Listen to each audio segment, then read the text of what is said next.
Freak Up Studio, live.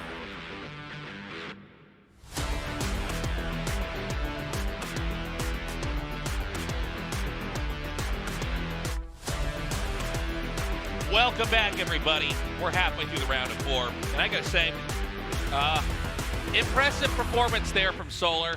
Definitely the stronger player, but now we're gonna go on to the match that honestly I'm a lot more excited about: ByuN versus Dark. Yeah, this should be a fantastic TVZ. ByuN has been playing out of his mind lately, fresh off of his first Grand Finals ever at DreamHack Atlanta. He did lose that in a heartbreaker after going up 3-1 in best of 7 to Hero. He lost that series 4-3, but this tournament, he's already gotten his revenge. He beat Hero 3-0 in round number 1, and since then, he's been just looking unstoppable. He's an absolute killer.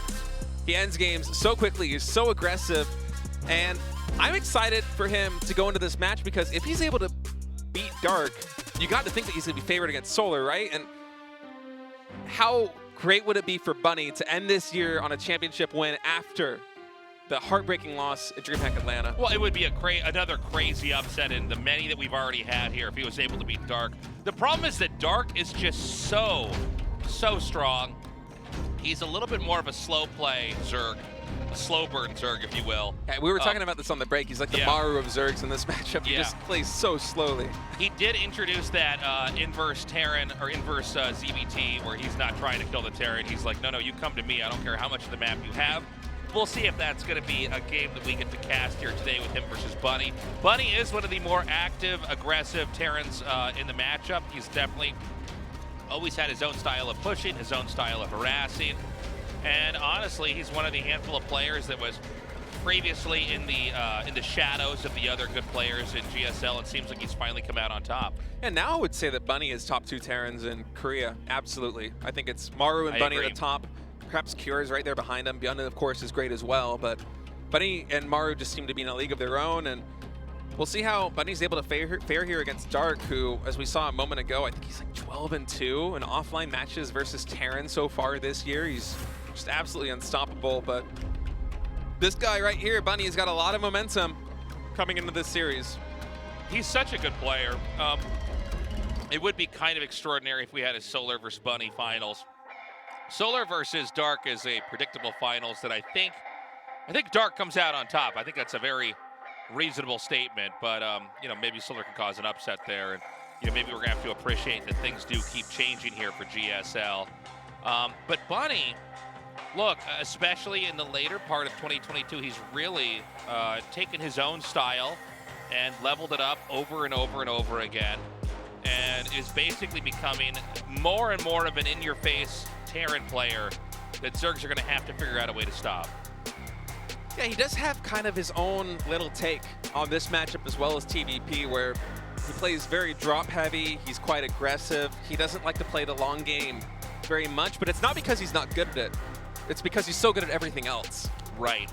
So for me, what I want to see out of ByuN in this series is I want to see him play really highly aggressive and see if he can actually get some damage in on Dark, because especially after watching Dark versus Cure, Dark's ZVT late game seems very, very scary. It seems invincible, to be honest. I mean, he just doesn't seem to be someone who you can kill. So this should be a fun one because Dark is the ultimate player who can absorb any attack and kind of stretch the game out, where ByuN is the in-your-face Terran player who knows how to dismember these Zergs, usually very quickly. One of these players is going to go to the finals to meet Solar. Set 1 will be played on Waterfall. ByuN versus Dark here. Second TVZ of the night. Yeah, let's see how they're going to open here as well. ByuN looking very focused. Dark definitely eager to just move on into the final match. I do think he's a better ZVZ player here than Solar. In a super tournament, by the way, that has mostly been mere matchups at TVZ, funnily enough, here. So yeah, we're going to go into this game now. It's loaded up. The second best of 5. And a fight to get to the finals versus Solar starts now.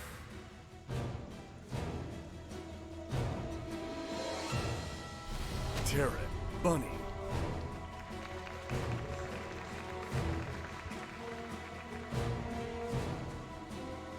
Game paused. Uh-oh. Got a game Oh, pause. That just, you know. Might That took the wind out of my sails, man. What happened? Maybe a sound issue or something. Yep. Yeah, we'll see. Oh, this is pause music now. Oh, this is nice. I feel like it's like back in like 2011 or something. Everyone's streaming with dubstep on Twitch. If you follow any esports now, dubstep never went away. We're still living in 2012 right now. The game is paused. Now here comes the ref. Oh, Bunny's headset has some issues. We can't have that. No. It's probably the headset creator was using last season. No doubt. They gotta start insuring those things, man. That's right. You gotta replace them after every series. Yeah. Hopefully, Bunny's able to get this squared away. You know, sometimes you go into games like this and some settings are wrong, and it's very important that you stop it right away. You get the solution fixed so that you can proceed with a series when we did without interruption. We did Taste's LAN party to play against Scarlet. That was my first time trying to deal with as a player. I want to talk about that. Oh, it was so weird because it's I'm not sure how they do it here. You might have a better idea than I do, but I think guess it's the same. But they pump. Is it white noise or is it gray noise into your headset? Yeah. So what that feels like is that it feels like you're playing StarCraft, but like you're in an airplane. Exactly. That's a very good way of describing it. So generally, the way that it goes is, this might be interesting for people at home because a lot of people don't know. I don't think we ever talk about this. So yeah, a long time ago in GSL we had booths, right? And now we're off of that, and people might be wondering, how do they not hear the casters? Because the sound is pumped through the stadium. There's a live audience listening to the Korean broadcast, not in ear, but on the speakers. And the way that works is that the players, they have their own little headsets or earbuds. I guess it has to be earbuds because they have to go under the headsets. Right. And they put those in, and that has the game sound, and that's the player's own headset. And then the big black headsets that you see them put around their ears, they're not only noise canceling in that they are very insulated, but also they pump at an extremely loud volume white noise. And I'm saying it is, at least when I played, it was like distractingly loud. You're in like a transatlantic flight. It's like worse. You're over the ocean, and it's like your ears are plugged, and yeah, so when I played against Scarlet, it was very like disorienting. Trying to play like that, and then when I play, I tend to talk to myself. Yeah, this is what I wanted to talk about. Where I'm like, well, I should probably make a pylon now. Good to see everybody here in the audience. And I'll be like, all right, let's just get let's get this range upgrade. Let's go attack. I'm doing that, and as I'm saying that, I hear Scarlet laughing because she's at the computer across me. I'm like, oh, we're close enough. We can hear each other. We just can't hear anything outside of this PC area. Yeah, I remember. Scarlet after the match, she came out. She kept talking and laughing about how she would just hear you like cursing under your breath. And she's like, nothing is happening in the game. Why is he cursing? It's because I'm like not making pylons or something.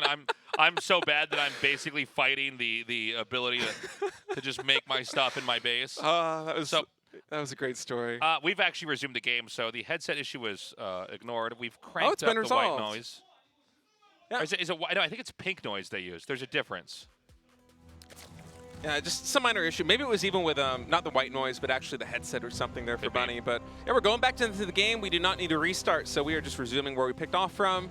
We haven't we haven't missed much of anything so far. Dark is going to go for a quick hatchery. We've got barracks and gas here for the Terran.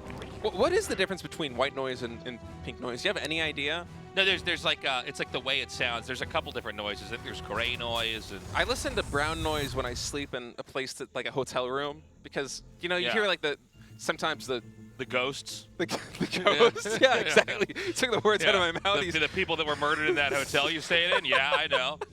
Go to like a 600-year-old European hotel. It's like people definitely died in here. Yeah, there's a Victorian lady singing in the hotel, and you can't go to bed.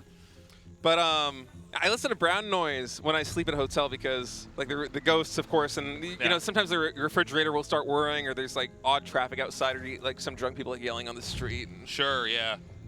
I need brown noise. I need noise when I go to sleep to actually be able to. Do you still need noise when you go to sleep now? Yeah, now I don't use at home because at home I don't need the brown noise. I have an air purifier and I have it cranked up on max, so it's just like this extremely loud fan.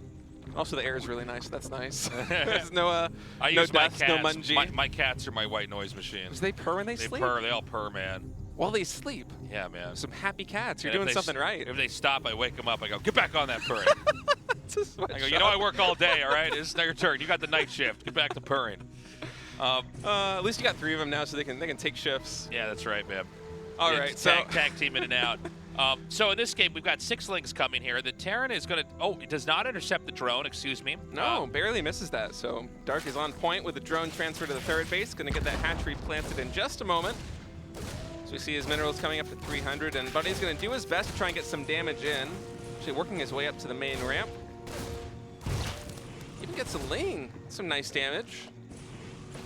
You know, ByuN didn't get too much more damage than that with like 15 Reapers. Yeah, for a second I almost defaulted back into casting a ByuN game. I'm like, well, we know ByuN's going to keep making Reapers now, and I had to stop myself. No.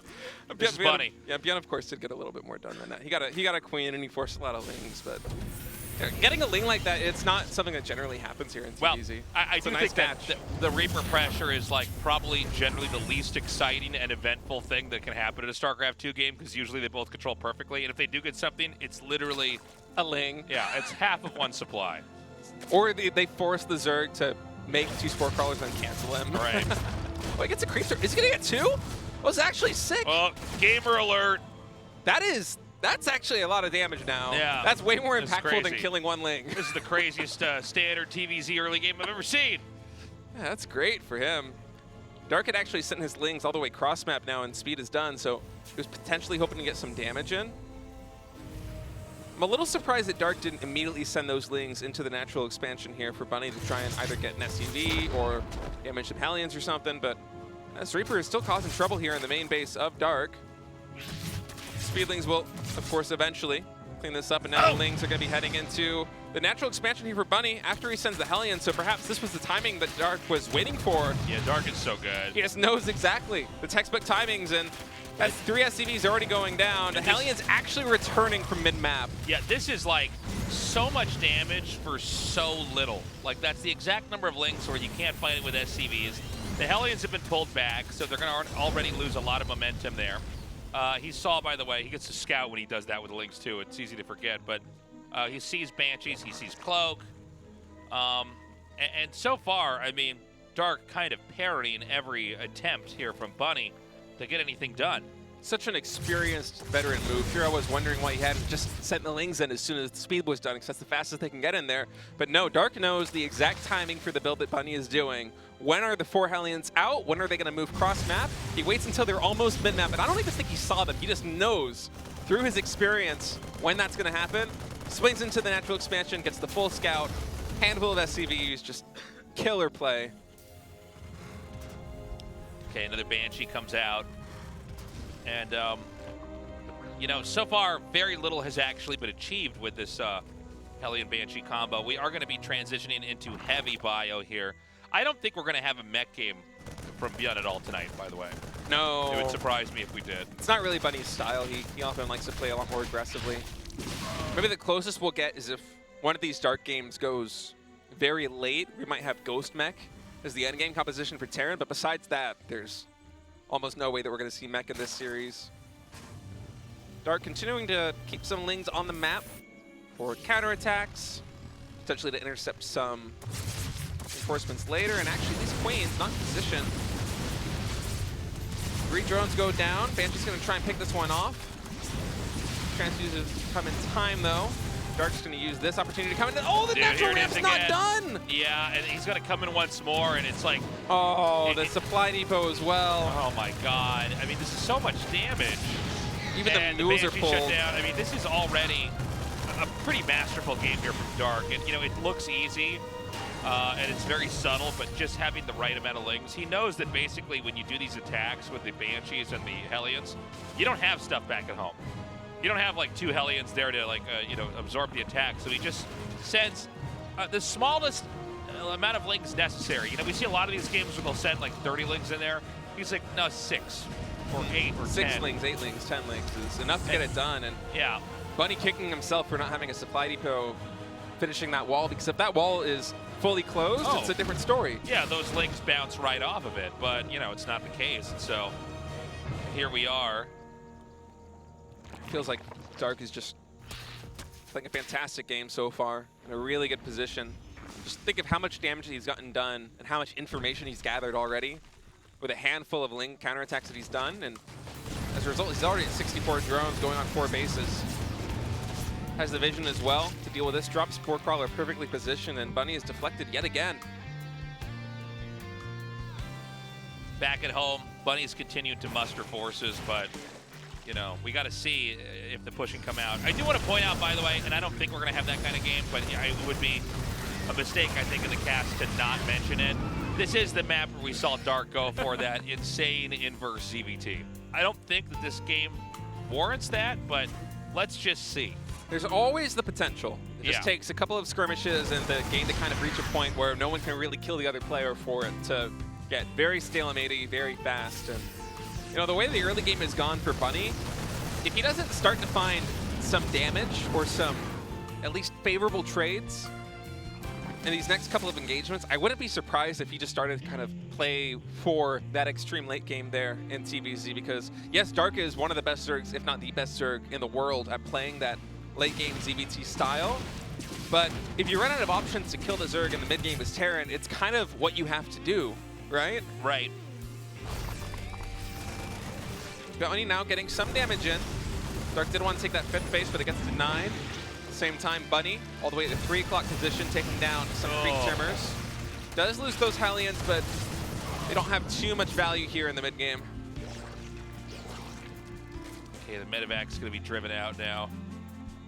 Hive Tech started here for Dark. Excuse me. So, you know, not even saturated 3rd base here. Another attack comes out. Now, I do feel like there's a clock on how much Bunny can do. I don't think he certainly hasn't lost yet, but he has not done the kind of damage he needs to do, and we're getting to that critical 5 base for Zerg. It's being manufactured at the top left, and it's like I'm in the Groundhog's Day movie, man. It's his Lynx come in once again and deny the mine, and they pull out immediately. Meanwhile, Terran has to do a lot of heavy lifting in order to get this done. A beautiful counterattack is going to catch both tanks. Both tanks go down here, and Dark just getting so much value out of these small squadrons of units. He knows exactly how many units he needs at home to defend, and everything else that he has in his army is expendable, and he just spends it on counterattacks. And look, he's even going to get another tank at Siege. Bunny's tank count reset all the way down to 3. I actually think this game is going to be almost impossible to recover from. That may be the critical point. Terran's going to try to come back and fight even further here, but again, there's no tanks, so all the Marines can do is try to spread. Dark patiently pulls back, awaiting the hatching of the other Banelings to come up here. The one thing that Bunny does have going for him is that there's no creep spread outside this 3rd base, so he's able to kite against these Banelings off creep quite well, but at the same time, the fact that he has to pull off of that position, despite there not being creep against pure Ling Bane, kind of tells a story, right? And Dark, he's in a fantastic position. Bunny, he does have the army supply advantage right now, and he has a lot of Marines. So there is a chance that this can start out of control, but these counterattacks are just massive. Yeah. Is there still a tank propped up on the high? Yeah, there's still one tank over there. That's the only thing that's keeping that 3rd base in the game. These are the only 2 queens, I think, for Dark, by the way. So Bunny, to his credit, he has been getting some damage in here with these small attacks, and he is starting to make way. Dark, his counterattacks have been fantastic, but his economy is not spectacular, only at 72 workers. This is a pretty remarkable moment. Despite all the great counterattacks from Dark, Bunny does take out this very important base, knocking Zerg onto 4. And it's really a testament to how talented Bunny really is that we keep looking at Dark making these great plays where he's intercepting reinforcements, he's killing SCVs, he's catching tanks. And despite that, Bunny is still in his face, getting a hatchery killed, resetting Dark back to a 4-base economy from a 5-base economy. And army supply advantage still in the favor there of Bunny. And oftentimes, looking at the unit count, I like to see exactly where the Marine and the Ling counts kind of scale up in terms of the ratio. And generally, if it's 2 to 1, it's pretty even. But Bunny right now, he's starting to take the edge in terms of that. It's starting to go a little bit more in his favor. And as a result, Dark with a pure Ling Baneling force, especially fighting off creep, it's tough for him to get favorable engagements with these armies. The counterattacks have been spectacular, but besides that, he hasn't gotten too much done, and now Ultralisks are on the field. Terran's taking a pretty tough fight. We saw ByuN do something like this in the previous series, but it was much, much earlier in the game. Yeah, and I wonder if Dark is just going to look at this and say, okay, this isn't really a threat to kill me, I'm going to go for a big counterattack, and yeah, that's what's going on here. Bunny not looking. Huge swath of Marines get taken down outside the natural ramp, and this has the potential to be devastating here. The SCVs, my God, they get in the main. The SCVs try to retreat to the main base, prevent the depot from raising, and now Dark is fully on the production. And this might just be a decapitation move here, Tasteless, as Bunny can make no more units. He has to win the game with this army, and I don't think this army can actually close things out. It ain't happening, man. The tank in the main is gone, and so is soon to be all the infrastructure. As a very feeble Terran army has just so much work to do, I think it's basically impossible. This should be pulling us now into game 2 as Dark with a masterful set of counterattacks slows Bunny down. Ultimately, with a major counterattack to wipe Bunny's infrastructure out, it's going to cost him the game. I think Bunny might make a play for this, but the situation is that this army on the ground is not going to get any bigger, and yeah, Dark now coming in. That is Bunny having his Marine count set all the way down to 16, and there is no way that he's going to take down every single hatchery. Yeah. This is... Well, the last tank falls, and now it's, what, 10 Marines trying to stem through, you know, an endless amount of Zerglings that are going to be hatching here. 3 Ultras hatching here as well. Enough Queens to gun down the remaining medevacs here, and I think at this point in time, it's just Bunny processing the loss and getting ready to go into game 2. Yeah, he's going to try his best, but 4 Marines and 2 Liberators in total is not going to get anything done. All right, let's, what are we doing here?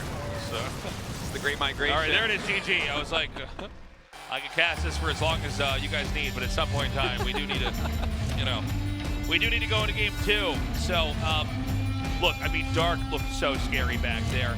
And, you know, what it is that he sees what Terran needs to do for one, but then he also sees how to stop or slow that down in the cheapest possible way. Exactly. It's not just that it's a link counterattack, it's the exact right number of links. Like, I think it was 6 in the first one. 6 is enough, the Hellions have to come home. He didn't do it with 12, he didn't do it with 15. And, you know, 6 is the number where now all the Hellions have to go back. Now the Hellions haven't done anything. You were going to lose 6 Zerglings no matter what if you stayed back at home with that. And you can see Bunny, who really so much of his gameplay is hinged on, you know, a neck-breaking push. Dark is able to masterfully drag the game out to the point where suddenly Bunny has, you know, he's expired. Bunny is very much about powering up and going for those killing plays, and Dark just kind of hamstringed him at every possible moment there with some fantastic counterattacks, some fantastic movement. And guys, we're getting ready to go into set number 2 here on Tropical Sacrifice. Will Bunny be able to tie it up, or will Dark take a 2-0 lead? Terran, Bunny.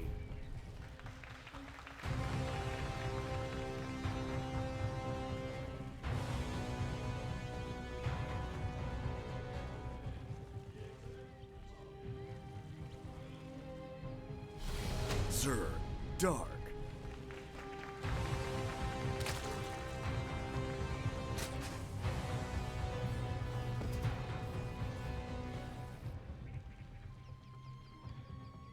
Okay, so this Overlord going to make a little bit of an L-shaped scout down here. Now, Bunny is not going to go for any proxy Rexes, although I think it's possible he does it here now. Go, Another Bunny. Bunny fan. I think anybody can agree with that. Thank you for coming down to see the finals. Yes, welcome, welcome. For our GSL anniversary! That's the ultimate anniversary present. Best anniversary you ever. gotta be happy welcome, that. guys. Away from Nashville, Tennessee. It's a long trip, man. It's a long one. Welcome, guys. So good to have everybody down here. This is our last studio date for StarCraft 2 here for 2022 before we go into 2023. So, I don't know, man. It's kind of like, I feel like I'm in school and I'm about to be on Christmas break, but I also, it does kind of feel that way. like going to school, which is certainly not like me You're as a a kid. nerd. Yeah. That's it. Not a lot of kids are like, no, I don't want school to end, but here I am. It's kind of the best of both worlds, though. You get to go home, play some more StarCraft. That's right. Gear up for the next season. I'm going to be reacting to the new StarCraft 2 patch. Oh, it's. I want to. If we get some time. I'm doing that on my stream tomorrow. If you guys want to join me, I haven't looked at it that closely yet, but I actually read on the train that yeah, it's out. So I've been listening to the rumblings of this patch for a little while now, and it was a lot of effort from not only the top players of every single race, but also from Blizzard, and I think that they did a fantastic job. The notes that came out today, everything looks spectacular. Yeah, I'm really excited for this. It's exciting because it's going to inject some new life into the meta. And it feels like the tweaks and changes that they're making are just the right amount. Well, it seems like they're addressing stuff that people should be concerned about. You know, you can have patches in games where you're like, huh, why'd they do that? But this is a good one, I think. And not even in terms of balanced strictly, but also some of the quality of life changes that they're making are Right. just fantastic. I'm very excited for the next era of StarCraft 2 with this new upcoming patch. Is Reaper was it able to get a Ling? I couldn't actually tell. Didn't even check. I don't- Didn't even It look is pretty for it. underwhelming. Yeah, I guess it really doesn't matter, Tasteless, No. whether it kill a Ling or not. Doesn't really matter. By the way, third CC here. Okay. I don't think he's going to show that CC right away. No, it's about as tucked in as it could possibly be there. And that could be one of those things that's pretty annoying to try to, search for if you can't find it. It's kind of interesting, actually, that Bunny is opting to tuck it in the corner, because this is the least economic play if you're going to make a third command center, is to put it all the way over here, because the time that it's going to take to plant down is maybe an additional 10 or 15 seconds that you're not producing SCVs, that you're not mining from that third base. So Bunny really wants to keep Dark in the dark, so to speak, with this play. And I'm wondering what the move is going to be here from Bunny, because this is looking remarkably similar to game number 1. And frankly, going back to that game number 1, I don't think that Bunny played poorly per se. I think he just kind of got caught out of position a couple of times, and that had almost a rippling effect on the remaining parts of the game, where Dark, because he was able to find a little bit of damage early, it was easier for him to find damage, because Bunny now feels like perhaps he has to start cutting some corners to catch up. And Dark just didn't let him do it with his rally points, with his wall-ins. Dark punished him at literally every possible turn. And despite that, Bunny still looked pretty good. His army was still really formidable. It's just that Dark had the perfect decision-making to recognize the game state and be like, okay, you can't kill me with this army fast enough, and you also can't go home to defend a massive counterattack, so I'm just going to decapitate you, get on your production, and it's game over. But if Bunny is able to shore up his defense and play a bit of a tighter game, but go for kind of the same style, I really do feel like he can give Dark a run for his money, because despite all of the shortcomings of the previous match, he still looked like a force to be reckoned with. Keep in mind that he did keep pushing that fourth base, and he was able to get the kill, and it almost felt like he had Dark on the ropes a little bit on the defensive front. So I'm excited to see what happens in this game if Bunny is able to shore up that defense, and so far so good for Bunny. He's been playing a much tighter game. He hasn't gotten Hellions caught, he hasn't lost any SCVs back at home, and although he hasn't gotten too much damage as well, I don't feel like he really needs that up until the first few medevacs are out, especially with his 3CC opening. So this is Mass Hellion, but into Stim, so he's not going to get the Banshees. This is going to allow him to have a little bit more force early on to try to push and pressure here, and definitely he'll be able to accumulate more medevacs at the start of the game. Dark going for a pretty quick fourth hatchery. I don't know exactly what the state is. Is Stimpack already researched? I was going so big picture, I actually wasn't following. I think it's done. I think it's done. I think I saw it make. I think it should be done as well. Zerg's going to 5 bases pretty fast. I think this is going to be a bit of a tightrope walk here for Dark. I think what this play is that Dark is recognizing that one of these hatcheries is going to get denied pretty much no matter what. I think that's really smart, yeah. So the Terran can deny one of these hatcheries, but it can't deny both. His army is not mobile enough. Dark does not have the ground forces to sufficiently defend either one of these locations, but look at the way Bunny would have to move on the map to actually come all the way up and take down that fourth hatchery. I think that this is a smart play from Dark, because really what does he lose there? He loses 75 minerals, canceling, and he loses a drone, but he's able to secure a fourth hatchery. Now, Zerg hasn't really suffered.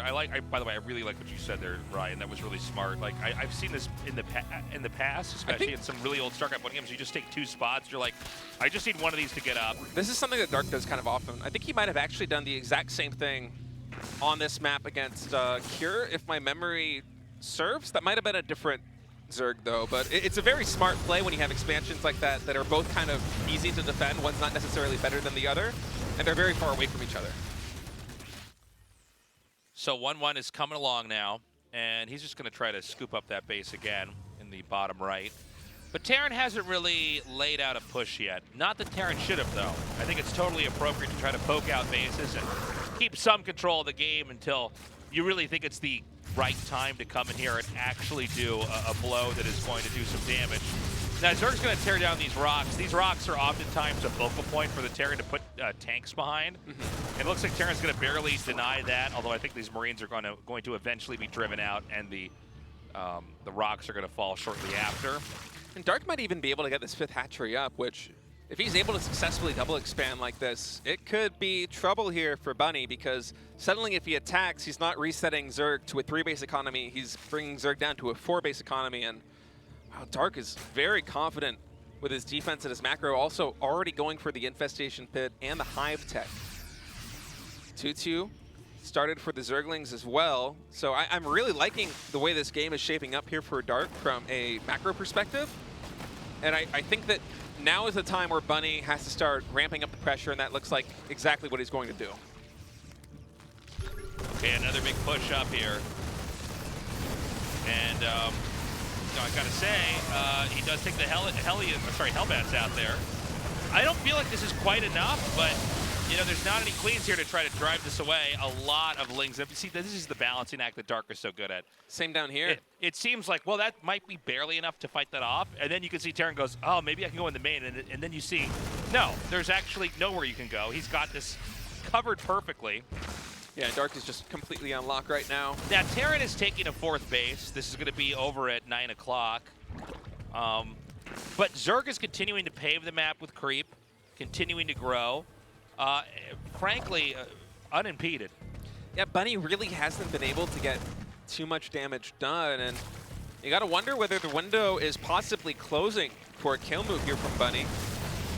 He barely is able to get these bios out. Those banelings are dangerously close to connecting, and now that he's reaching close to a maxed army with 2-2 about 3/4 of the way done, I feel like this is gonna be his time to strike, and perhaps Dark is sensing that Bunny is going to be trying to be thirsty for some damage, because he has a huge Ling-Baneling counterattack coming in. The natural ramp once again exposed, and Zerglings are going to get into the natural, take down siege tanks and units, and at the same time, I think, looking at the minimap, Dark deflected the attack in the corner. Yeah, it looks like Bunny didn't pick up the SCVs into the medevacs. That was a pretty fortunate save. I don't know why those medevacs were there, but thank God they were. Meanwhile, an attack onto the hatchery. It's at about half health, but these Lings are going to spill through here, and I have to imagine this should be an over. Oh! He kinks it out. Big win there. Yeah, Bunny sticks it and decides to take down that hatchery, but Dark is still on a 4-base economy, which is more than enough, and these macro hatcheries paying dividends in terms of the unit count right now, as so many Lings and Banelings coming in yet again. Natural ramp units getting fully surrounded. Lings and Banes coming into the 3rd base, and Bunny, he has 6 of the armor supply, but where is it? It's not here defending. He's in so much trouble. Yeah, he's just swamped in Zerglings right now. Taking out that vulnerable 3rd base that really, oh no! The SCVs need to be pulled back. Instead, the Banes are going to go towards these SCVs. No worker is safe. A nice split on those SCVs, but is it enough? That's 22 still going down as Bunny is trying to stabilize here back at home, but keep in mind that Dark, not only is he getting all this damage done, but he's remaking that 5th base. He's getting his Hive Tech. He's making 5 Vipers, getting +3 melee attack. His economy is so powerful right now, and Bunny just got set back into the Stone Age, it feels like, with so much damage being done to him. Not only the natural expansion, but they're the 3rd. Look at his unit count. 10 medevacs, 6 Marauders, and 16 Marines to 95 Zerglings, soon to have Adrenal and +3 melee. Yeah, I mean, the problem is that I think if this game continues on the way it is, there's not going to be any place that Terran units are safe on the ground. There's going to be so many Lings and Banes that Terran can just pick up whatever they have in medevacs and then watch their stuff on the ground get destroyed. It's also very smart that Dark basically ignored the planetary with his Banes and instead hit the natural in the 3rd base because there is no planetary there. I mean, you could always send Lings over here. And, you know, a lot of Zerg players would send all their Banes on the planetary, blow it up, and go back, and the game would go on. But I think what Dark's doing is a little bit more crafty.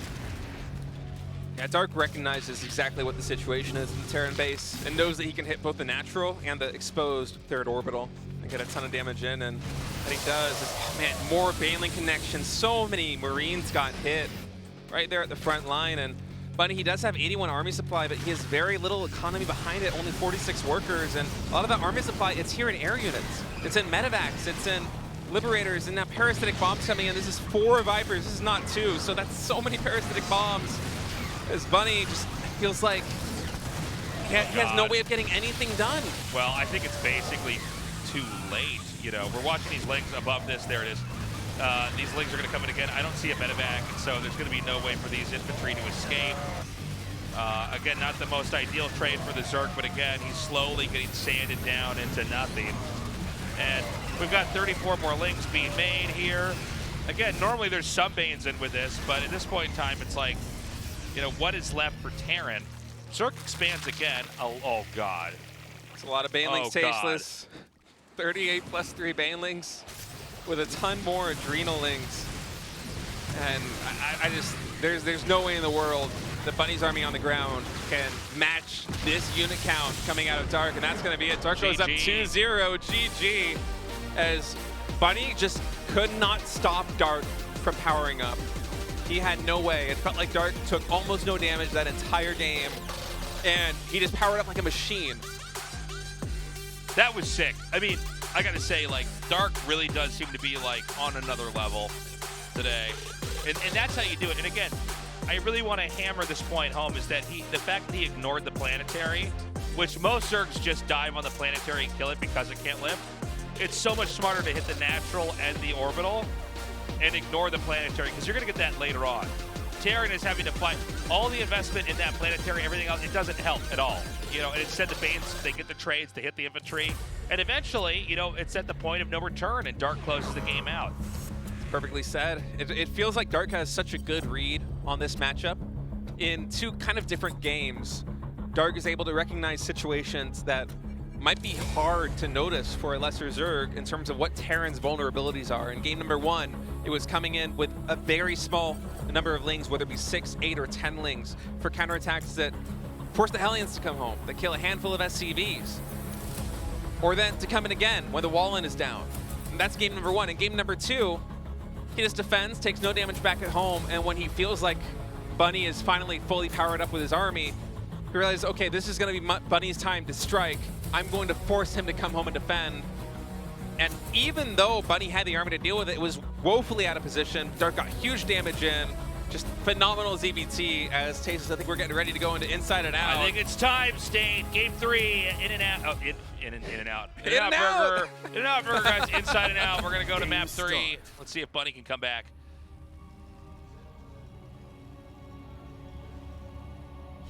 Terran, Bunny. I just love what we're seeing out of Dark in this series. Dude, it's really inspiring, actually. Like, you look at that, you're like, damn, he really gets how to do this.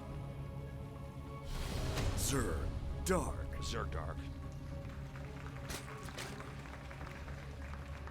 Feels like a lot of times when you see Zergs win in this matchup, it's not exactly in that way.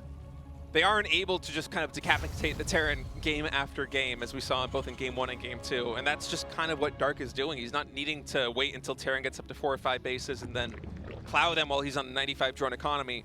He's just killing them.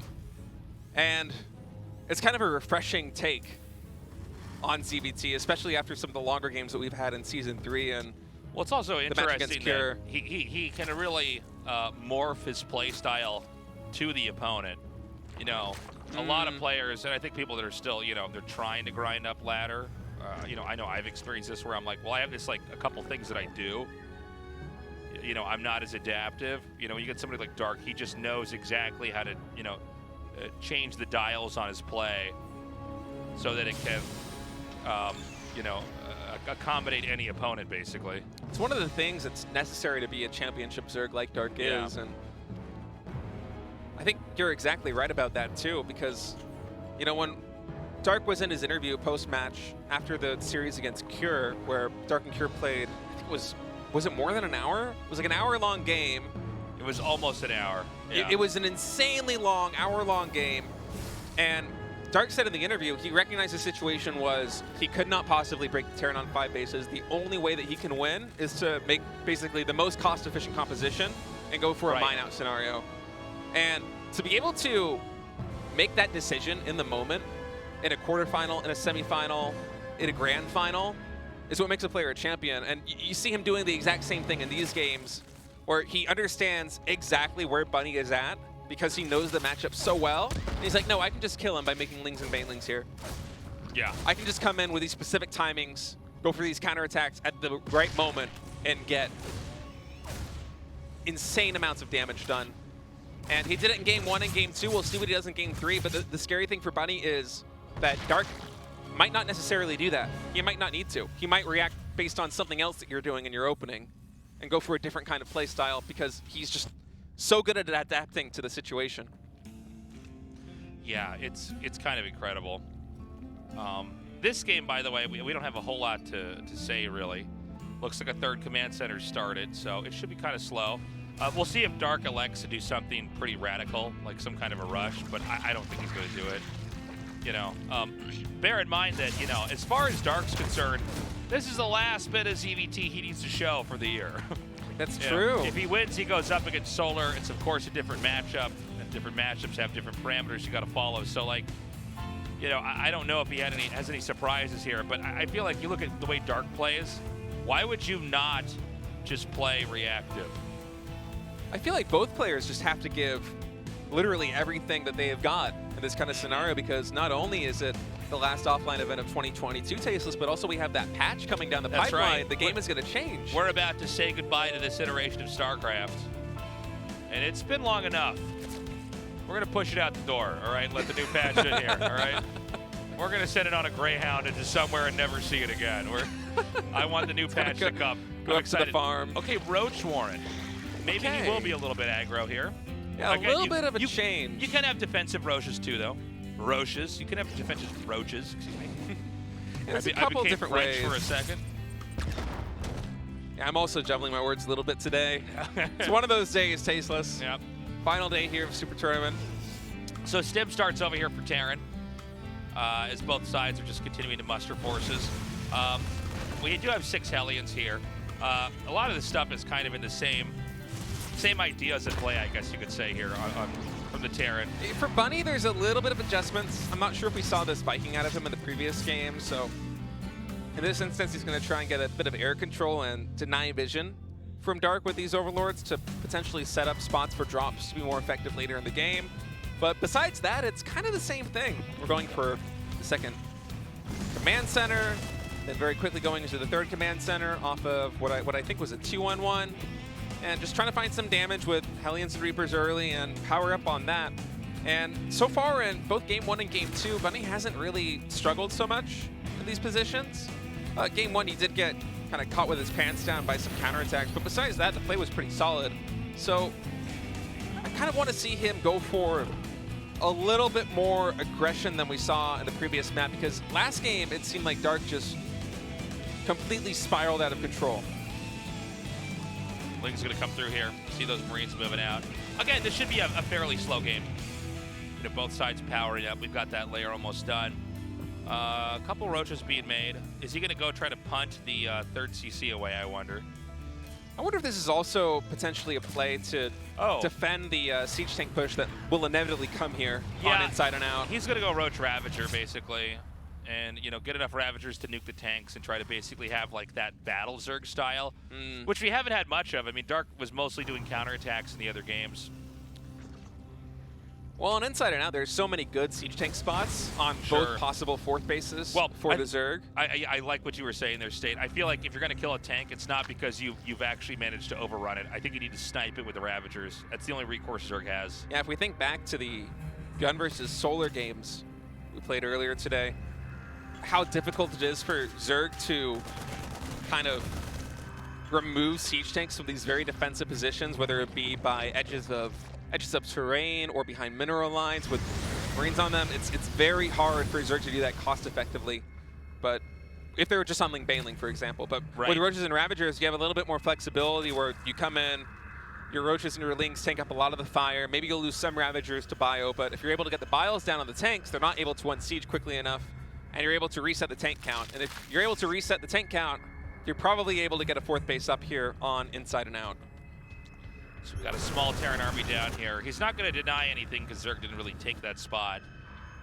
But this shouldn't be enough to really get that much done. But he's going to stim. He's going to come in now and immediately snipes one queen. No transfuses. Yeah, Dark was looking away for a moment, and then Bunny's able to pick off. Wow, he gets every single queen. Yeah, I was actually stunned by what I saw there. That was some great target firing there by Bunny.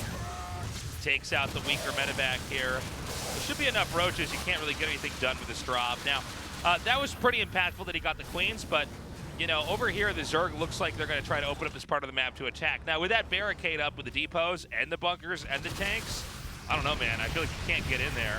That's a very defensive line of tanks and bunkers. He should just stay back and shell it with the Ravagers and just take out supply. Oh, there we go. You're exactly right, man. This looks like the setup I would have in a campaign mission. Yeah. Does this supply block him? Yeah, it does. Absolutely. That's one of the funny things when you're like, oh, that is a lot of depots, isn't it? I guess that is about a fifth of my depots. If you think about the mineral investment, that is too, it's a lot. For example, when you, like if a Protoss player is going to wall with gateways, those are pretty big and they're only 150 minerals, but that's like 7 or 8 depots going down. That's a huge investment there for Bunny Lost, and production's gonna be reset quite a bit here. Dark's gonna try and poke and prod from another angle, but he's not all in with this. This is kind of similar to the way that he played against Cure with his Battle Zerg style, as you said, and he's already teching up to Hive, I think. The Infestation Pit is either underway or almost done. Alien Nest as well, yep. Hive starting straight away. And Dark, he's maxed. His creep spread is fantastic. I love this Viking. Yeah, I just noticed that. The stalking Viking here. I guess you might as well, right? It's hard for them to actually hit it with Biles. It's like an Oracle just tracking. Yeah. He's going to come in now. Now, 3 bunkers is a lot to hack and saw your way through. The tanks are very well placed as well. Yeah, the tanks are well placed, but this is doing a good job of also keeping Bunny kind of back in his base. He can't really push out with tanks because of the composition that Dark has. Yeah, but, you know, a drop might cut it here. Yeah, I mean, I don't see anything protecting this. About as good as you could hope for here for Bunny is going for these medevac drops and just keep the tanks back at home to defend. You will be able to cancel the 5th base there for Dark, get a handful of creep tumors and some Ravagers too for his troubles. This is very cost effective. I think 3 Ravagers going down. That's a nice trade there for Bunny. 4th command center now underway. As Bunny's gonna look to drop the 12 o'clock position as well. Only 1 queen here to defend. Dark looking at the mini-map now, powering up with some macro hatcheries there in the main base as he's often want to do. 3 more drones going down. There's some nice little pickoffs here for Bunny. He's doing a very good job of abusing the immobility here of Dark's army. Stim comes in again, going to take out these drones now. And, you know, I got to say, Bunny's attacks are now without their victories. But I don't think anybody's clearly ahead right now. I mean, Dark is going to need to get a 5th eventually. That's easier said than done when you go for Roach Ravager. You don't really have a lot of recourse against these medevacs other than Queens trying to hit them, but, you know. Ooh. Okay, nice. Actually takes that one out. It's a painful loss. But, you know, overall, I mean, this is a pretty comfortable game here for Bunny. He's going to take his 4th, and, you know, 3 bases is easier to defend, 4 is hard, and 5 gets really tough for Terran. You know, it's hard for Terran to really have, you know, the ability to cover all these locations. So 6 o'clock is going to be filled in with that command center now. Yeah, and I'm interested in what Bunny's game plan is for this position, because we haven't, oh, we actually do have a Ghost Academy up. I didn't notice that on the production tab, but Bunny is just now starting his Ghost production, so we might be seeing a little bit more of a slower try to go for split map style here. There's that double you were talking about. One on the right, one on the top left. It's just such a reliable way of expanding because Bunny has to make 2 different attacks work at the same time. Yeah. So give yourself a little bit more chances. Here for Dark is he's going to start whittling away. At rocks on the map, you can see him also doing that by the 9 o'clock position. Looking at the mini-map, and I like Dark's setup here a lot, but he's only on 69 workers, so this kind of reminds me of the Cure game where it went extremely late, and because Dark didn't have the huge economy, he wasn't able to bust Terran on 5 bases.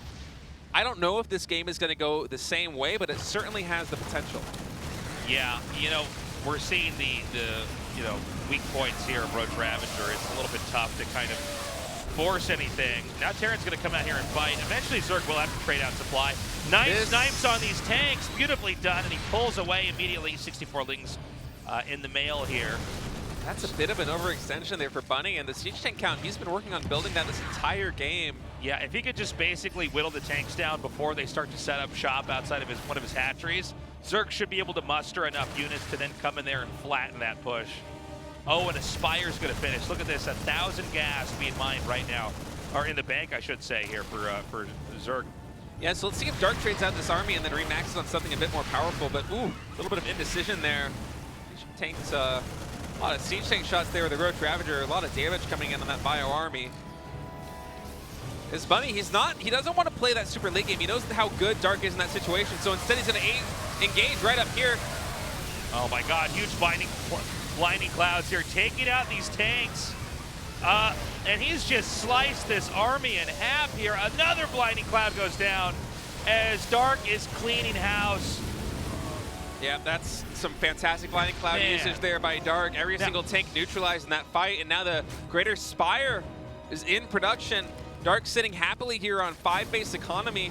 Bunny unable to get a 5th base up just yet, and he wanted to get some damage done with that push, but he got stopped completely. Yeah, that was pretty impressive. And what's important to note is that there's a lot of minerals and there was a lot of gas in the bank for Zerg, where there wasn't really for Terran. So he should be able to pull back ahead here with a supply lead in just a little bit. Command center. Bunny is aware of the hive, does not yet know that there's a Greater Spire underway. I think we might have even seen some infestors in production, if I'm not mistaken. Oh, I missed that. Oh, yeah, you're right. They just finished. 7 Corruptors coming out here. Zerg has taken the center right again. I think this is the 3rd or 4th time this attempt has been made. But, you know, now Terran's going to take the far bottom right corner. And Tasteless, just look at the creep spread on the map right now. This is completely overwhelming. Well, we're running out of expansions, and that can happen pretty quickly on this map. So Zerg's going to come down here. Big attack over here in the one neglected spot here for the map. Terran. Yeah, Terran losing the triangle third here as he has to lift off, and that's a very cost-effective trade here for Dark. Bunny going to go for a counterattack in the top left base. Going to try and siege that one down here with some bio, and if he's quick, he should be able to get the hatch. A little slow with the trigger there, but is there enough surface area for the Lings? Marauders shelling it down. Bio's coming in as well, and Dark, he barely saves it! That moment of indecision there by Bunny. Just 2 seconds too late, focusing down the hatchery. He will be able to get a kill here on the 3 o'clock base, so that's a big win there for Bunny. He wants to try and... He needs some queens to transfuse that. He's going to go in. Oh, he's going to YOLO in. He's going to do it, isn't he? No. Here comes the drop.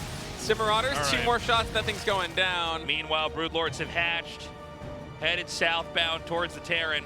So Dark right now on a 4 base economy to the 5 base of Bunny. So this is the first kind of moment in the game where Bunny is taking a little bit more economy on the map, but Dark's army supply, it's very high, 127, and it is in some powerful units. There's Infestors, Ravagers, Broodlords coming in here, as this is one of the most powerful endgame compositions Zerg could possibly have. And now the Ling counterattack coming to the triangle third of the Terran, and the Broodlords Tasteless coming in here to the 4th.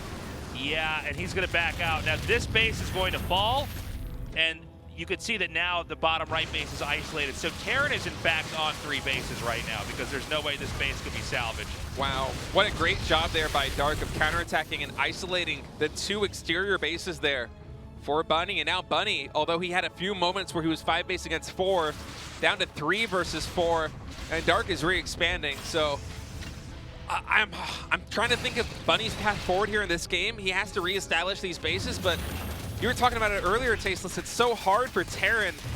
It's hard for them to defend on 3 bases, but then once you take a 4th base and a 5th base, you really have to stretch yourself thin. He's only at 164 supply. His tank count keeps getting reset. I don't know if he's ever going to be able to take a 4th and 5th base up if Dark continues the pressure. So what is the path forward here for Bunny? It seems like he has decided that he has to attack. He's got to attack, but the supplies don't lie. 164 to 198. Plenty more minerals and gas in the bank here. And, you know, if this push falls, you could snowball this fight across the map to whatever base Terran has. And right now, Terran, again, is on 3 bases. Granted, the 4th base, the one that was taken out, was almost mined out.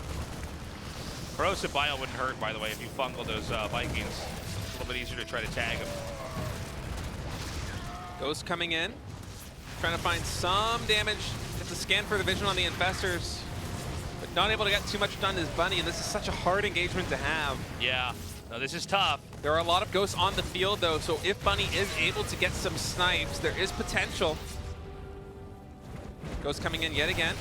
Does get a snipe on the Infestor, not opting for the EMP, and does get the kill. Some more Thors are in production, and right now it feels like Bunny is trying to kind of match Dark's super army here. And to this point, Tasteless, he still has not retaken the 4th base. There's another command center in the main base that hasn't been lifted to the 4th yet, and I feel like maybe from Bunny's perspective, he recognizes that he simply cannot defend it. So this is almost an all-in play here at 17 minutes coming out of Bunny as his economy is slowly dwindling back at home. Where's he going to go? Dark is considering some counterattacks here with the Lings, and I think he will go for it. See, this base at the center right at 3 o'clock, I mean, this is disposable, right? You don't have to commit to this. So I think what's important for Dark is he never overextends. By the way, another big Ling counterattack. Now, this is going to drag the Terran back home to try to protect this, which should allow Zerg to come in here and hit 6 o'clock. Oh, my God. The Broodlords. Oh. The Broodlords are dying to the Thors right now, so that's not a bad engagement there for Bunny. Is he able to get the Ghost out? He does. So the Thors all get cleaned up. A handful of Broodlords did go down. I think Dark will take that trade.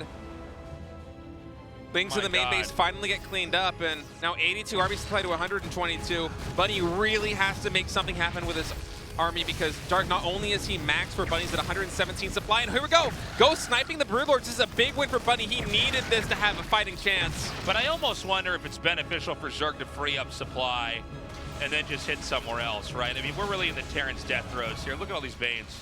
Dark coming in yet again to the main base. I wouldn't even be surprised if he popped those Banelings on the production because it feels like Bunny, he's all in with his one army here moving across the map, 79 army supply.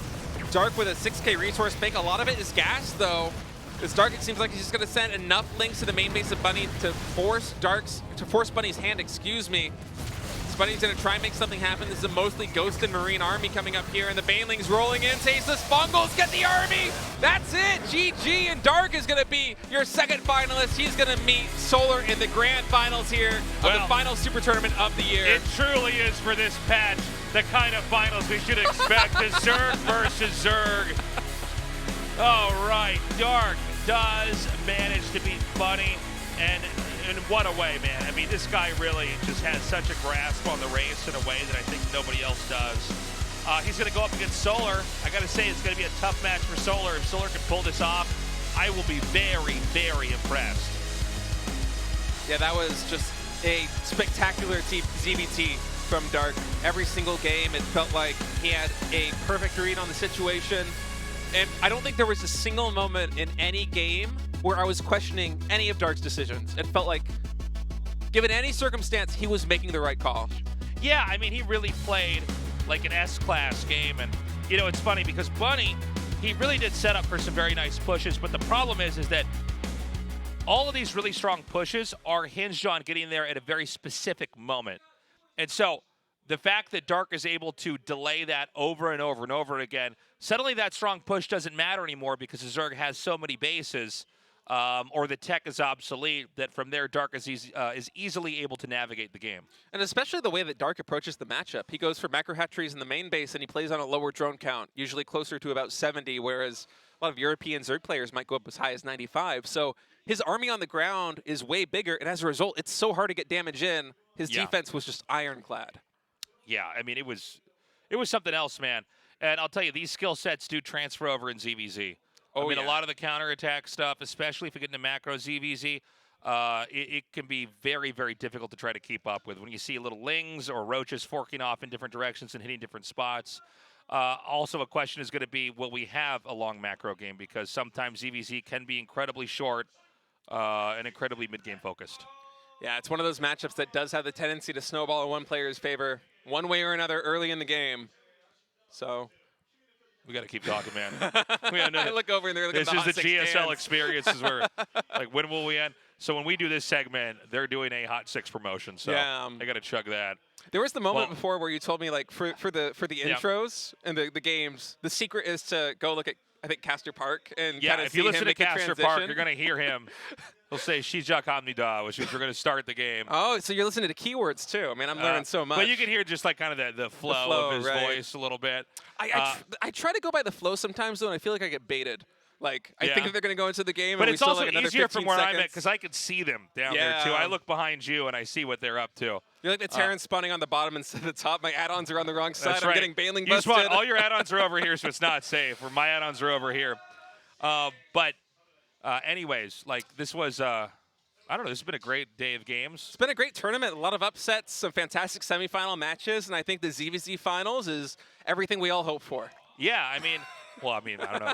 I'm sure all the Protoss it's and Terra gonna fans be- are like, another ZVZ. They're all fist pumping. They're all high-fiving over each other. But I mean, it should be a great match. All it's gonna kidding be good for aside, sure. Solar versus Dark, these are two of the best ZVZ players in the world. If you want to understand this matchup, or if you just want a good show, it's going to be a great one, I think. No matter how you cut it, it's going to be good. And, of course, 2023 is going to be good as well with this new patch. Yeah, I'm excited. I'm very excited for the new patch and the next year of StarCraft 2 esports. Any RTS needs to be patched regularly, except for StarCraft 1. That one's fine. But all the rest of them, they need to be patched and updated in order to kind of keep things interesting. And look, it's going to be another Zerg victory. Zerg's done very well for the last, 5 or 6 years. This has been an era of Zerg dominance. Yeah, well, that's kind of the way things go when there aren't a lot of patches, especially in a game as fast as StarCraft 2, is once the meta kind of gets figured out, that favors Zerg, because as much information they have to react to things, or I phrase that kind of poorly, but if Zerg's able to react to the meta correctly they're a and they know what to reactionary do, race. They've got overlords. They've got creep and creep tumors to kind of cover the map. Yeah. So it's more about reading and kind of defending and then getting further ahead. so a to solid speak. meta benefits them way Sure. more. And when you go time and time again without getting a patch, definitely leans in favor of solid meta. Hey, I mean, what a pleasant surprise, by the way. Patch notes for StarCraft 2. Yeah. Thank you, Blizzard. And they're good patch notes too. If you guys Yeah. missed it, go on the Blizzard forums. started maybe reading on go the train, and then StarCraft I had to Reddit come or in, Team but Liquid. I cannot wait to react to this on my stream tomorrow and with you guys. And yeah, it's going to be a cool 2023 to see, who comes out on top and what does change in the game. And, of course, sometimes what stays the same. Yeah, it'll be fun to explore the new patch with everybody. Damn, they're just still going, man. I keep trying to wrap up thoughts so that we could transition to the break. Well, this is And this is what then- happens with this is you have like a couple, because sometimes we go to commercial fast. You have like a couple things to say, but you're always ready. And then what I always do is I kind of start out big and I keep going smaller and smaller and smaller until eventually I get to like right here and I've You like reach a said something so singularity. detailed. Yeah, I've reached a singularity. And then when I get to that point, then I kind of go like, You break man. the fourth wall, and it's like, Yeah, guys. I go, man, they're not going to let us close this out. But yeah, I mean, Solar Dark going into this, I think Dark wins. I would say so. I think hope that it's Dark, not a 4-0. It is going to be a best of 7, by the way. Solar is good enough that I would be very surprised if it's going to be a 4-0. I'm thinking 4-1 or 4-2 in Dark's favor, but there is a chance for an upset, and this is a tournament where both Maru and Hero lost in round 1, so That's all the time we have, guys. We'll be back for the finals in just a little bit. Stay tuned.